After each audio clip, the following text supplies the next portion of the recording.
Welcome to our comprehensive comparison of the three primary network media technologies: fiber optics, copper Ethernet, and wireless.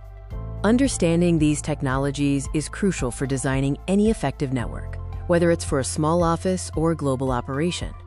The choice between them always comes down to the classic trade-off between speed, distance capabilities, and convenience.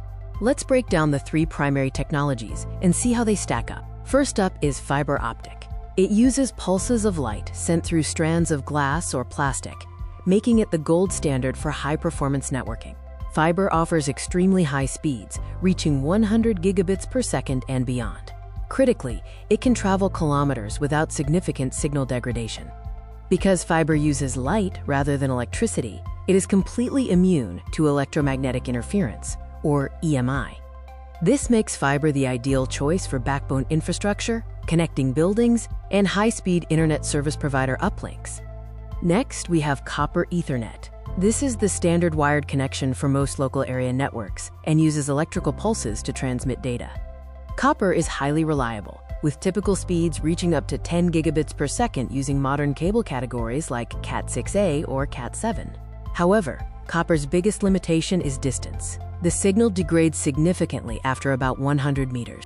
Copper is best for connecting end devices like PCs, printers, and IP phones to switches within a single floor or office environment. Finally, we have wireless, which uses radio waves to transmit data through the air, giving users maximum mobility and convenience. Wireless removes the need for physical tethers, allowing you to move freely while staying connected to the network. Wireless speeds are variable, as bandwidth is shared among all users. Its range is also limited by physical obstacles, and it is highly susceptible to radio interference.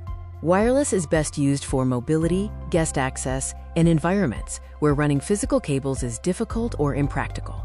So how should you use these technologies together when designing a network? Use fiber optics for the long-haul highways, the critical connections between servers, data centers, or buildings that require maximum speed and distance. Use copper Ethernet for the stable streets. The reliable, direct connections leading from the floor switch right to your stationary end devices like desks and fixed workstations. And finally, reserve wireless for the last-inch convenience needed by mobile devices and guests, prioritizing flexibility over peak performance.